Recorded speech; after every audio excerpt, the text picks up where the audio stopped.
Good morning. It is 11:22 a.m. back on East Coast time on Sunday, August 5th, 2018. I'm Christiana Ellis and I haven't really just got up. I've done a few things now that I'm back from vacation.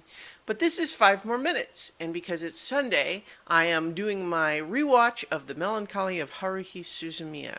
As just an added programming note, as promised yesterday, I will be doing the Season 6 summary of the Venture Brothers as a separate video after this one. But today, for the rewatch of Melancholy of Haruhi Suzumiya, we're going to be talking about Season 1, Episode 12 in the broadcast order, Live Alive, which is one of my favorite episodes. I love this episode so much, and it's actually part of the... It ties right into part of the reason that I like the broadcast order for Season 1, which is to have kind of a more natural curve for Haruhi's development. Because if you've just watched this episode, like I've just rewatched it, or even if you just recall it, if you think about the Haruhi in this episode compared to the Haruhi in, say, part 2 of the opening arc where she's blackmailing extorting the computer club by, forcing, all of that stuff. I mean, this is...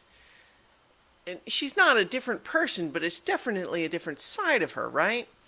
And I think that that's something it's really interesting to watch that develop.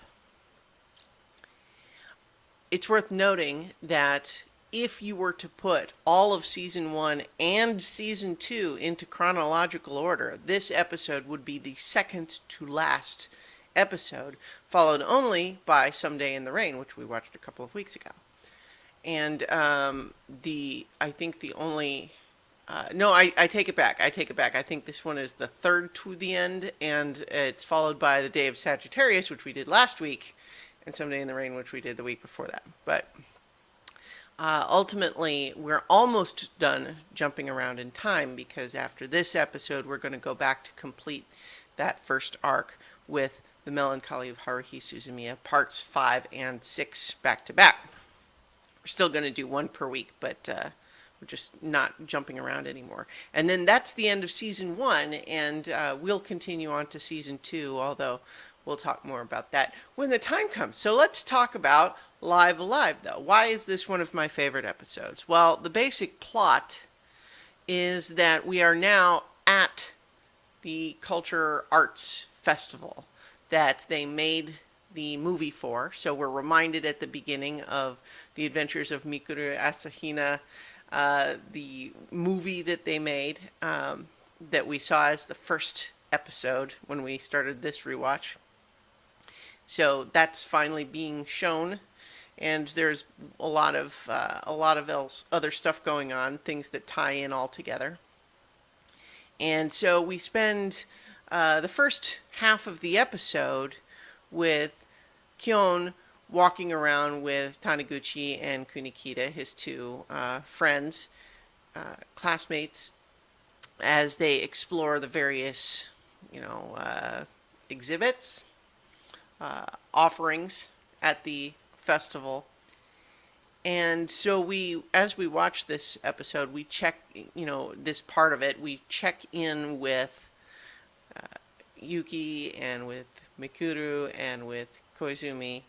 And so first we have Yuki is doing fortune telling. She's wearing the witch outfit that she wears in the movie. And she is, in fact, actually, I believe we learn that the witch outfit for the movie was actually purchased to be the fortune-telling thing, and they borrowed it for the movie, but they cover that later, because we have an arc in Season 2 where we see the making of the movie. But her version of fortune-telling, which is pretty much right in line with her character as we've seen it so far, is to just, in a very dull monotone, recite a list of the events that are going to happen in the next half an hour or so. It's just saying you're going to buy ice cream in 7 minutes and 32 seconds. Then you're going to drop it in 7 minutes and 45 seconds. And then you're going to hit your head on a sign and just reciting it, which is pretty funny. I mean, I think we're doing just little few check-ins, but they are in character. We see Koizumi is performing in a play. Specifically, the play is Rosencrantz and Guildenstern Are Dead.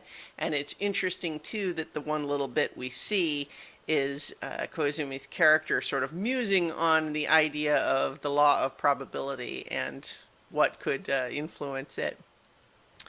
But I think my favorite little detail of that is that I pointed out when we watched that first episode, The Adventures of Mikuru Asahina, that we had his weird gesturing. Is like, but here's one thing to consider. But actually, if you consider this, you should actually consider that. And you're just doing this weird hand motion, and he does exactly the same thing here in the play, and it just makes me laugh that that's how he acts. That, you know, when he's acting, that's what he does. I think that's funny. But in any event, we have, we see him, and then we have the three boys together going to the cosplay cafe where Mikuru and her friend Miss Tsuruya are dressed up in waitress costumes, not skimpy ones like in the movie, but more formal ones that nonetheless, like, context for this sort of thing I think is different in the United States, because I look at those costumes and I'm like, I don't get it. I mean, they look fine or whatever, but the kids, Kion and Taniguchi and Kunikita certainly react like, oh my gosh, it's so amazing, and I'm like, really? Okay, all right, it's context, it's fine. So, but in any event, it's a pretty simple little operation where they're making very cheap noodles, and the whole appeal really is that you're seeing the people and seeing these girls in costume. There's a little bit of a joke about how Mikuru is only in charge of delivering the water glasses and tearing the tickets because she would drop the noodles if she was in charge of that, and Kion's like, yeah, that sounds right. So in the meantime, we also have a little bit of Taniguchi and Kunikita just talking about their own experiences so far. Mostly they have been uninterested in any of the attractions except for the food. And, there's discussion of trying to pick up girls and whether or not it's easier when they're not in their uniforms versus dressed in casual street clothes. And overall, Kion is not necessarily, I shouldn't say he's not having fun. He's doing the Kion thing, the thing that we've seen over and over again, the thing where he walks through every experience in his life feeling vague disapproval of everything, right? I mean, that's kind of his personality, as we've seen in the show so far, but he's doing that. The only glimpse we've seen of Haruhi at this point, up to this point, is she's in the bunny girl outfit again to hand out flyers to get people to go see the movie that they made. And in particular, it's interesting to note that when we see a shot of the people who are watching the movie, it is definitely all nerdy-looking guys. So that's kind of a little joke. And so Kion is really not even thinking about her very much. But once he decides that he doesn't need to follow, his friends around, he's kind of just tired. He wants to just go find somewhere to sit down for a while. So he goes into the concert hall where the various different music acts are playing. And we see him listening but kind of starting to fall asleep through a couple of different performances. But then he wakes up and is paying attention when the rock club is announced, and two of the four girls that come out are Haruhi, still in her bunny girl outfit, and Yuki, still in her fortune teller outfit, both of them holding guitars. And that's like where the commercial would have been if it was really being broadcast. And so what proceeds is that Haruhi, what we learn is that Haruhi had encountered the four members of this rock club who were very upset because one of the lead singer had come down with tonsillitis, and the lead guitar had, I think, one of the guitar players had hurt her wrist. And they were talking about, like, how, this is our big show. How can we not even get to play? This is awful. And they're all very upset. And kind of in a spur of the moment thing, Haruhi volunteers to sub in. And they're willing, first of all, because, it, as set up way back in the beginning, Haruhi had temporarily joined every single club on campus. They all wanted her to stay, and then she left because it wasn't interesting enough. So the fact that she's willing to to sub in, means that they already know that she's good, and so they're willing. But she can't do the guitar, and so she goes and grabs Yuki. The one little hand wavy bit in here is why Haruhi would think that Yuki could do that. But all right, it's fine, because we know that Yuki can actually. It may just be that Haruhi was doing the Haruhi thing where she can solve any problem just by grabbing someone and forcing them to do something, because that's definitely how she operates. But in any event, she grabbed the right person, because Yuki can, play amazing, perfect guitar on her first try just because she can. That's the sort of thing she can do. So what we see is Haruhi as the lead singer, and she points out she's only doing like main chords on her guitar, but Yuki playing amazing, intricate electric guitar, and then Haruhi really giving her all on 2 songs, which they're good songs. I really like those songs. I will say that although for this rewatch I've been watching the dubbed version generally. I think both versions are good of this show. But for this particular episode, I have a mild preference for the original Japanese version of those songs. But I think they're very good songs in both cases. And the reveal in the episode that we experience along with Kyon is we see them coming out on stage, but then the song starts, and we're kind of just blown away that Haruhi is really good. It's a good song. She is really good at singing it, and she really is putting her all into it. And all of a sudden, the crowd is suddenly huge because it started to rain outside. And later, Haruhi kind of confesses that she, had hoped that lots of people would show up for the benefit of the real band. And, so that's one of those kind of unconfirmed things of like, well, did she make it rain so that lots of people would come into the... Anyway, but the crowd loves the song. And so we play the first song, and it's just it's really kind of this incredible moment. And then, like, even in between the 2 songs, we see like a lingering shot of Haruhi as she is soaking in all of this applause and is really moved by it in a way that she doesn't entirely know what to do with. And she kind of, introduces everybody, explains the situation, and is basically really acting a little differently than we've ever seen her. She's very sort of apologetic, first of all, that it's like, I'm sorry you're not getting to hear the real band the way the songs should have been. And, this was a last minute thing, so I'm sorry if it's not good, but... And, after that first song, we're like, it's really good. And so, but it's interesting to see Haruhi in that mode, right? That's not her typical at all. Because, her typical habit is either aggressively pursuing whatever goal she's looking for or kind of sulky. So to see her kind of humble is new. And so then they go into the second song. It's really good. Everyone loves it. And we kind of in the episode we don't hear the whole song. It kind of fades out after the first chorus. But in the meantime, we see the crowd just loving these songs, and then even Kyon, who doesn't like anything, he got his arms folded, and we see him start to tap his fingers like, even Kyon can't deny that the music is good. And I think that's awesome. And so it's kind of just in this incredible moment, and then it's followed up by a much lower key moment that is nonetheless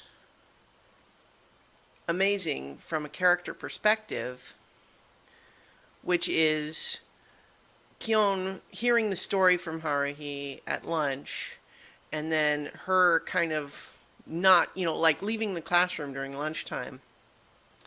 And, even though in the voiceover he's like, I don't even know why, I just felt like I wanted a walk. And he walks out to find where she is, and she's laying under a tree, uncommonly reflective, right?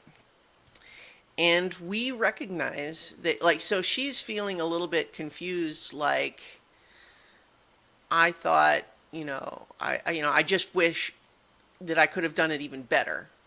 We had just seen her get thanked enthusiastically by the real members of the band, and to say, yes, everybody's really excited to hear the actual version of the song because you stepped in and helped us play. And we see Haruhi kind of reflecting on it like she can't quite accept that, and just feels like if she had had more time, it could have been even better. And we see her in just a really weird mood, and Kyon calls it in the sense that you're not used to people thanking you for anything.